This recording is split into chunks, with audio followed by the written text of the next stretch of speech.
Hello, Ben. Thank you so much for joining me. Hello, Susanna. Nice to see you. I'm really, really excited to hear your responses. I feel like this series particularly relates to your research and practice, so it's nice to turn the lens and turn the subject back on you. There's a little bit of a teaser trail there, maybe perhaps, but first of all, could you please describe your professional interest in dress? My professional interest in dress stems from my private interest in dress, which goes right back to my childhood, really, and being surrounded by cloth and wool. My mother made clothes for a living. She was an illustrator. She painted pottery and she made children's toys. So we had one room in our house that was a bedroom that had been turned into this sewing room for my mother, and it was just piled to the ceiling with cloth. So I've always had a relationship to cloth. I've always had a relationship to cloth and movement, color, texture. So it really goes back a very long way. It was probably inevitable that I was going to study something like art history, which was my first degree, and then I went into museum studies because of my interest in collections and thinking around bodies, conceptually, metaphorically, but also physical bodies and collections. And that slowly led on to an MA in fashion curation at LCF a decade ago, which led on to a PhD, which I completed about a year and a half ago, which explored men's clothing and the biography of objects and materiality. I also delved a bit into memory. So I've sort of had this relationship to clothing and dress for a very long time. And really, this whole scenario of working as a manager for the Research Center for Fashion Curation is sort of a very interesting space for me to further delve into these thoughts, because I'm surrounded by people always thinking, talking about the conceptual nature of dress, but also about objects, physical objects, which is a big thing for me. So I guess that is really where I'm coming from. It's a long-winded narrative. Yeah, with personal and professional intersections. And I love the idea of, you spoke about relationship to objects, relationship to materiality, but also that literal relationship to cloth and that being connected to your mother and your home is yeah, really, really interesting to hear. And the evolution from cloth to garment through your mother's work, but also cloth to garment and cloth to garment to wearer in your own research and subjects. You may have already kind of touched on this there, but I wonder what your earliest memory is that's related to dress. Yeah, it was an interesting one. When you sent me these questions before this interview, I was sort of suddenly struck by, there is photographic evidence of this, by the way, I'd love to see it. Of me in a pair of toweling red trousers with a little bib front that my mother made for me. Most of my clothes were made by my mother or knitted by my grandmother. And it was a toweling red sort of bib fronted overall type thing, and a yellow skivvy sort of polo neck. And I also remember a terracotta balaclava that there is, again, photographic evidence of me wearing when I think it was German measles, when I had German measles. So I had a face like a baseball, and there's this little terracotta frame. I think that is probably some of my earliest memories. Yeah, brilliant. So again, connection to family, connection to home, and the maybe production as care and part of the importance of those pieces, but also the way you described them was really sensory, both in terms of the standout color and the connection to your health or experience at the time, but also, yeah, the toweling. I can picture that bib and how it would feel on the body. Do you think you remember those memories because of the photographs, or were they already present in your mind? I'm always curious about that. They were already there in my mind. The photograph is a nice prompt, obviously, but there is always in my memories very much things around color and texture and the feeling of clothes against my physical body. I'm a visual thinker. I always have been, but I was only able to sort of really, work out and understand how I thought after, in my 20s. So in my memory, in my mind's eye, I'm always thinking memories through the textures, the colors, the sensory things very much. And, taking that further, thinking at different times, different re-rememberings of that memory of me in my little bib-fronted toweling red, romper suit or whatever it was, bib overalls, remembering the color very much. Or the next time I remember, it's very much about the texture. Or the next time I remember the smells that I was smelling, the grapes that my mother had picked from the garden, from the grapevine in the garden on a table. And, those sorts of things come into the memory. It's very much, that sort of classic Deleuze and Guattari rhizomes idea of memory, dipping into memories and, from different perspectives and different ways. Yeah, so clothes very much play a part in my memory of childhood. Absolutely. That's really gorgeous, the idea of a particular item of clothing being a reoccurring prompt for memories through your childhood, and accessing those different points and avenues. Where I think, I'm going to have a good think after you saying that. A lot of my clothing memories in childhood are about the excitement of the new thing, to be completely honest, that the presentation or the first time wearing something when it's not quite right, or when you felt incredibly grown up. I really love the idea of it being this marker point of different positions and different experiences, and the world changing around you. Yeah, absolutely. And I think there's something also about, defining identity and, how we sort of, even from a pretty young age, sort of try and say, yeah, I want to wear that because of the color, or I don't want to wear that because of the color, or that makes my neck scritch, all those sorts of things very much influence, our association with clothes. And those memories keep on flooding back in your head. I know that if you put wool, sheep's wool, against my torso, I'm going to literally tear it off my body and say, no, it's an outright rejection, because I remember having to wear sheep's wool sort of singlets against my body when I was a young teenager to keep me warm.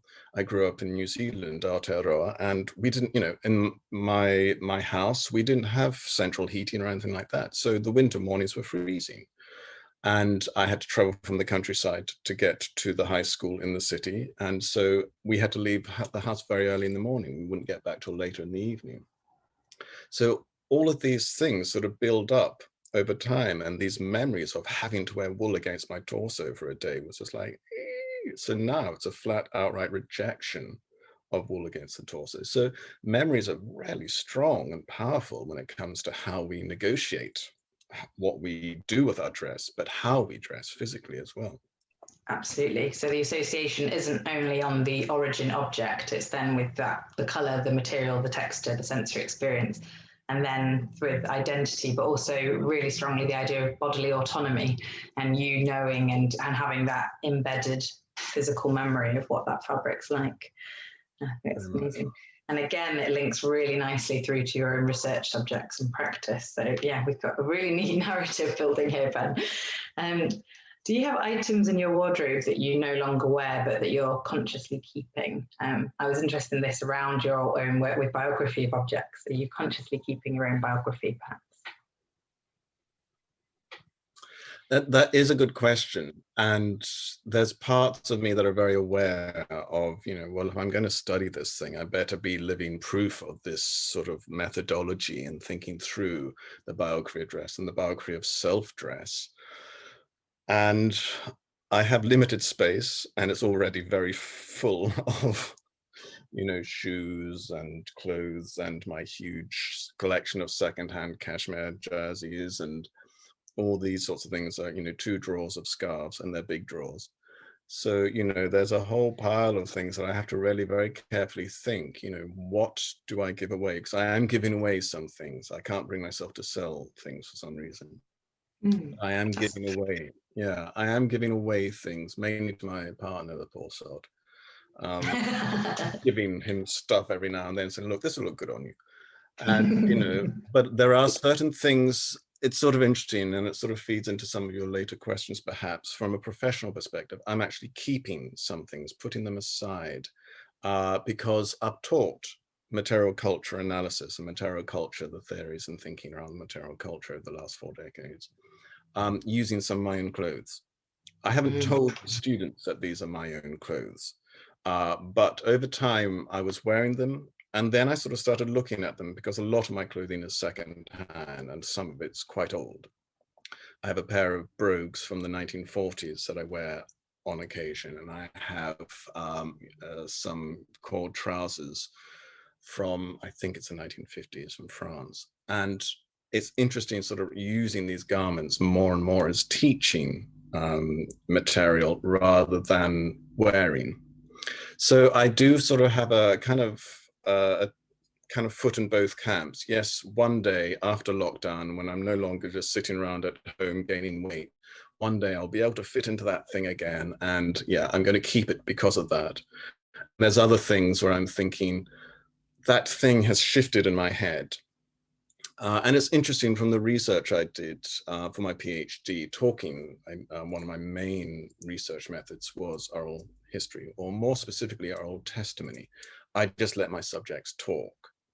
And just sort of picked up on things and asked them to dive deeper into specific things that they raised themselves, rather than me go to them with specific questions. And there was it was interesting to talk about. One of my particular subjects was thinking about how his garments sort of turned from an item of clothing to a piece. So language changed around the garment and the thing. I personally haven't got there with that when I think about some of my own clothes that I used to wear, may still wear at some point in time, and sort of changing my thinking as, of that thing as a piece of clothing or garment or object.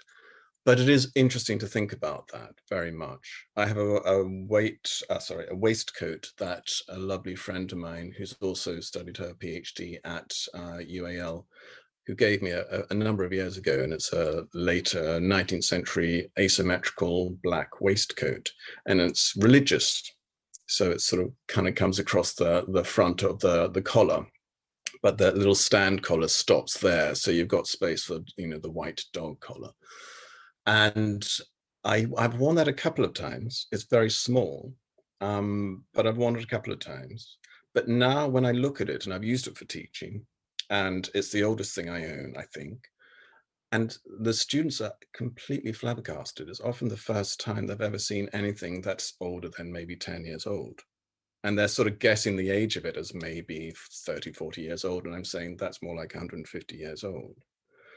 So it's very interesting sort of throwing these sorts of objects that I used to wear into another context, and thinking about the biography of this waistcoat and the way it's been altered over time. And you can see the stitching, the shadows of the stitching.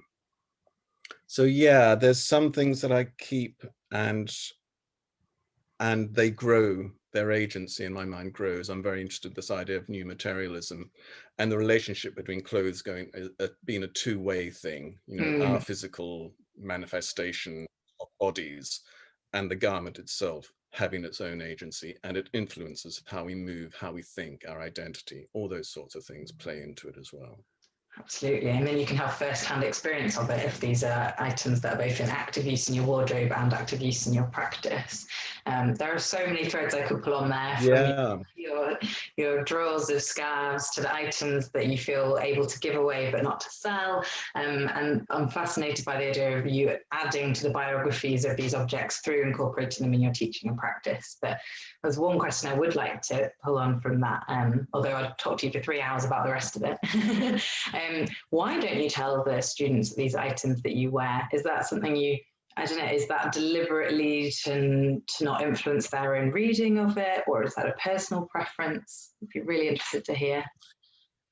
Yeah, it is a good question. It's the first time I've been asked it. So off the cuff, I would say it's a bit of both personal and private. Okay. I'm quite probably private as a person. So I don't have social media beyond Facebook. I only do social media in a work context. But Yeah, there's something about not wanting to influence people's thinking around the objects. And also me standing there in front of a class full of students saying, yeah, I wore this thing. It may very well influence what they come back to me with about that object. They may sort of start censoring themselves a bit, maybe trying to be a bit polite, or maybe sort of trying to be a bit, I don't know what, but it might well influence what they come back to me with as far as their observation of the object. So I try to keep it neutral as much as I can. And I just say, when I feed back to them, because we talk about, in the particular classes I do, we feed back and I say, well, I can tell you a bit more about this because I know the wearer. And I'll sort of say the wearer has worn this as well as someone else, prior to that person wearing it. And there's a whole swathe of biography there that you can pull on, going by all the information you've found. So I try to keep it as neutral as I can and just let them look. In material culture, just let them look at the object. A lot of that slow looking that you well know about and a lot of people know about now. And take out the personal so that they can just focus on the object as much as possible and not worry about the fact that I'm the wearer of this thing and I'm standing right in front of them waiting for their answer. Don't want to go there with that. It's absolutely fascinating. I can completely understand the approach and the analysis, and I do think it gives agency and opens doors for the conversations that you'll have. I'd love it if you could do almost a rebuttal, maybe do a session with the same students where it's like, okay, and now the wearer is in the room, they are no longer anonymous, and see if that does cause any shifts. That would be really interesting as a sequel. Within that, you referred, noted, we'll have that for a future discussion. Within that, you mentioned your 1940s brogues and the beloved waistcoat given by a friend as items that kind of have this joint status. How about items that are more purely in active use in your wardrobe? Is there a favourite item that you feel you wear frequently or feel most attached to? And what does it bring to mind, if so? Yeah. This is one question, Susanna, that I was, this is a tough one. And I can't pull out a favorite. I can pull out a couple of things that will forever be very dear, but often it's a grouping of things like, the silk scarves that I often wear around my neck.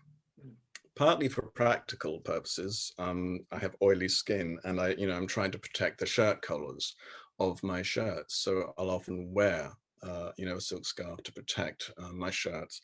But also there's something about the light of the material, the light that it reflects. There's something about lightness around the neck, my physical body, and that part of my body that I'm very interested in, and I can't really explain it beyond that. But I hope that you'll take that as a sort of poetic, metaphorical sort of sense of this feeling of having something that's light around the neck, but that's also doing a job. And that feeds in also to, historical men's dress, where many men wore, scarves, particularly working men, around their necks. So yeah, there's something about that. I have 3 French beards, which are those very large, big agricultural smocks. They're all dyed indigo, and I'm fascinated by indigo as a color, as a narrative, as a story, as a history, and things like woad. So there's all these lovely narratives there about these garments that for me are all about part of my thinking about how I dress. And there's a freedom of movement. There's also a sort of like something that's incredibly historical. It's workwear for men from around, 100 years ago, or even, more recently, mid 20th century. And there's a connection there. I'm not trying to say I'm trying to emulate an agricultural worker from France in the mid 20th century, but I'm fascinated that this is men's attire from a particular period in time that now is looked upon in quite a different way. And I'm very interested in that idea of collective memory and how quickly memory is lost, and collective memories of, men wearing these garments. And now people look at them when I'm wearing them and they can't place them, I think. People are kind of, what is that? Where is it coming from? So it's a very interesting sort of feeling of, that sort of historical connection. And again, I think it comes down to the biography of the garment. I'm looking at the wear and tear, the worn bits, the torn bits. You can tell from the surface of the garment that this person was a right-handed person because there's a lot of wear and tear on the right elbow, or something like that. Or the right cuff is in tatters, whereas the left cuff is still relatively intact, and it's not a new addition. So, there's all these sorts of things that you can play with. And I love playing with that in my everyday dress, to be honest. Yeah. And my silver jewelry. I'm not wearing a lot. I did think you might mention that. Yeah, it's funny. I put it on today because I thought I'm being interviewed by Susanna, and I need to talk about the silver jewelry. And I went through a period of not wearing it very much, and then I lost one of my oldest, dearest rings, silver ring, coming back from a work job in Vienna a few years ago. And for a while, I couldn't wear anything, and then suddenly I thought, no, I'm getting older now. I'm just going for it. And so I'm sort of gathering silver jewelry over time. There's something about the color of it and the sound of it. I like listening to the sound. There's something about it that draws it in. And I find it a very powerful metal, a very powerful sort of, I don't know, almost earthing sort of feeling to it. Yeah. Oh, each of your examples were brilliant, and they gave a kind of idea of physical and sensory interaction, and the materiality was completely key to that. And also this idea, whether it's your own personal biography or the reading of a previous wearer through them, that the story of the object's what's most important. I love the idea of something like the wear to a cuff being a reason to be drawn to and want to continue to wear an item rather than a reason to step away or either act in reverence or be repelled from it. I think that's really, really beautiful. And I also think it's really interesting to think of something that you feel such a connection to, that maybe when you wear it, it might be disorientating for others. That's really, really fascinating. You have your personal connection, but it becomes something else in public, perhaps. Yeah, for sure. Yeah, so interesting. So you've touched there on some of your kind of habits of dress or items that you're particularly drawn to. And you said that you thought, thank you, but you said you thought about getting dressed today or wearing the silver for our interview. I'd be interested to know if there are any other criteria, or is getting dressed something you think about when you wake up in the morning, or do you plan for events? What's getting dressed like for you? Yeah, again, it's actually an interesting question to, I thought about it this morning. I thought about it yesterday morning, okay, Susanna's asked me a question here, and what do I do in the mornings? And I kind of know what I do. I mean, lockdown has shifted things in a lot of ways, but if we kind of put aside lockdown, if we think about a normal general day, what is normal? But if we think about a non-lockdown day, I get dressed very quickly because, as I said, I'm a visual person. I'm a visual thinker. So I can see in my mind's eye kind of combinations of clothes.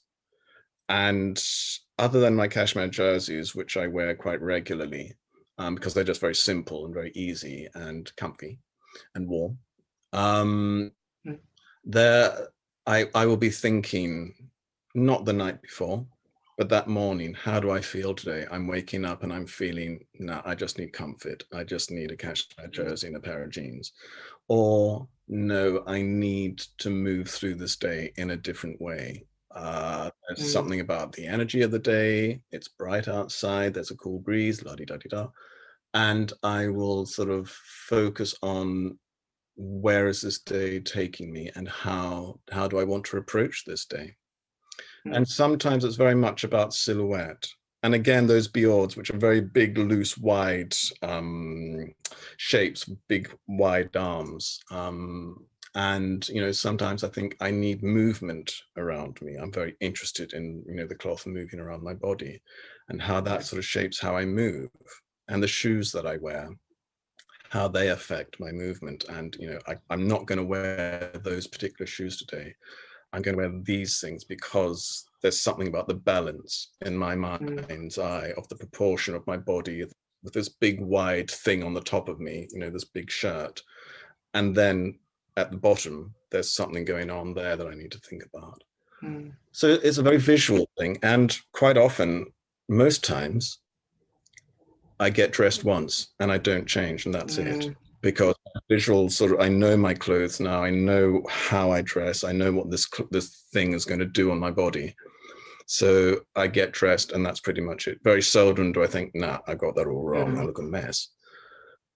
There's also, there are a couple of garments. I was thinking about it for special occasions like job interviews. I have a pair of trousers that I've worn for every job interview I've had in the last 20 years. And they're my lucky trousers. And I've got every job I had interviews for in the last 20 years wearing those trousers and wearing a particular pair of shoes as well. They're Comme des Garçons trousers, and I got them in a sale very, very cheaply. And they're my lucky trousers. Brilliant. So it's sort of a funny thing on particular days when you know you've kind of got things going on, get the lucky things out.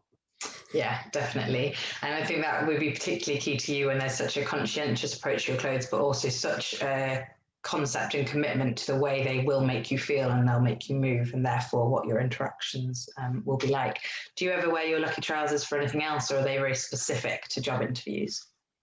It's funny, they've sort of been reduced to my job interview trousers. Okay. I haven't had a job interview in what, 7 or 8 years, more probably. It's sort of like, oh, I haven't worn them for a very long time. Do I really need them anymore? But you never know. Yeah. And it's amazing to have, I'm interested in clothes as armor. So I think having something like that in your arsenal is something prepared that you know that you'll feel that particular way in is essential. That's so interesting. Yeah. Within that, so you spoke about your own considerations, your kind of commitment that you feel once you're dressed, you're ready, and that's maybe this existing relationship or understanding of your clothes and how they'll make you feel and move. What about the externals? I'm really conscious personally that there are maybe some expectations of people who work within fashion history, or people might have particular images in mind. Do you think other people would recognize your professional interest in dress and the way you dress? Or have you ever felt a public expectation in how you dress or how you look for an event or a talk, say? Yeah, that is an interesting question. And consciously, I don't think I am influenced, but probably unconsciously or subconsciously, something is going on. I'm not really sure. What I do know is that I don't feel censored in my clothing in the environment I work in a creative university. So I can wear anything in my wardrobe and not be concerned. I don't have anything with offensive writing on it or anything like that. So, that helps. I wouldn't do that. And I don't have anything that I don't think is going to offend, as far as I can tell from my perspective and my education, my understanding of the world. I don't think I wear anything that offends other cultures or anybody. So I'm lucky in that sense, as far as I can tell, as I say. So I don't feel censored. As far as expectations, I tend to sort of possibly play up to it a bit and just say, well, okay, I'm surrounded by fashion historians and curators and exhibition makers. Give it my best, throw at them, whatever I've got, here we go. So there's that element to it as well, which is just, I think, a bit of fun. Yeah. It's quite creative as well. Yeah, and a creative outlet and a form of characterization at play, not, almost an offshoot of your practice, perhaps, in that public professional sphere. Oh, I could talk to you for hours, but it's been so interesting going from your early memories of cloth with your mother through to the idea of the way that your own brogues or how you move and walk down the street relates to your own materiality and research. But to close, maybe to pull the different strands of what we talked about together, be interested to hear how you feel your personal and professional relationships with dress coexist in your wardrobe, if you think that they do.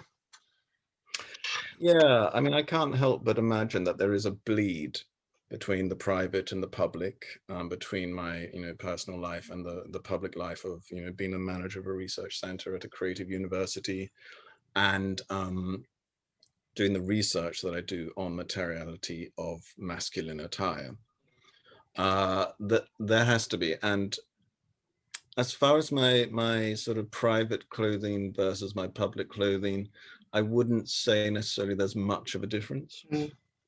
I wear my clothes pretty much, in interchangeably a lot of the time anyway, sometimes a bit more formally for work. Yeah, I think all the discussions I have with the fashion curators, exhibition makers and historians and cultural historians that I work with are very inspiring, and also, just thinking around how you negotiate and work with your clothes.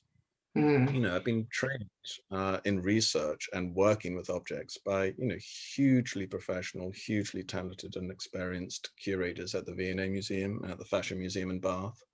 So, I'm extraordinarily fortunate to sort of have those thinkers and those practitioners working with objects. So I don't know if I'm answering your question very well, but I would say there is a bleed. And it's an interesting one that, yeah, I think it partly comes down to how I see myself. I'm in my 50th year now. I'm sort of, thinking less and less about looking outwards as far as, for inspiration for what I wear. I'm just sort of thinking, how do I feel about this? What do I want to do with it? I'm no longer, the 20-year-old thinking, what's the latest fashion? I can't do that anymore. I haven't got the waistline for it. So it's just sort of thinking what pleases me, what makes me feel content. And there's something, I was thinking about a particular word that I heard the other day, a friend of mine on a Zoom conversation said regarding choreography and dance work. And he was talking about tender and tenderness. And I was thinking very much, my wardrobe is in a way about being tender to myself and giving myself nice things.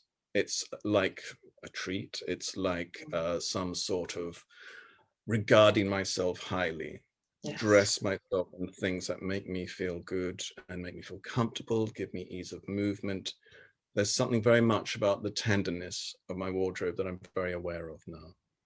Oh, I love that. We spoke earlier about the connection between dress and memory, and then dress and bodily autonomy. And I think it's wonderful to close the idea as dress as tenderness and a form perhaps of self-care and self-preservation as well as self-definition. Oh, Ben, that was wonderful. Thank you so much. It's absolutely fascinating to hear more about your clothes and your wardrobe. Thank you. Thank you.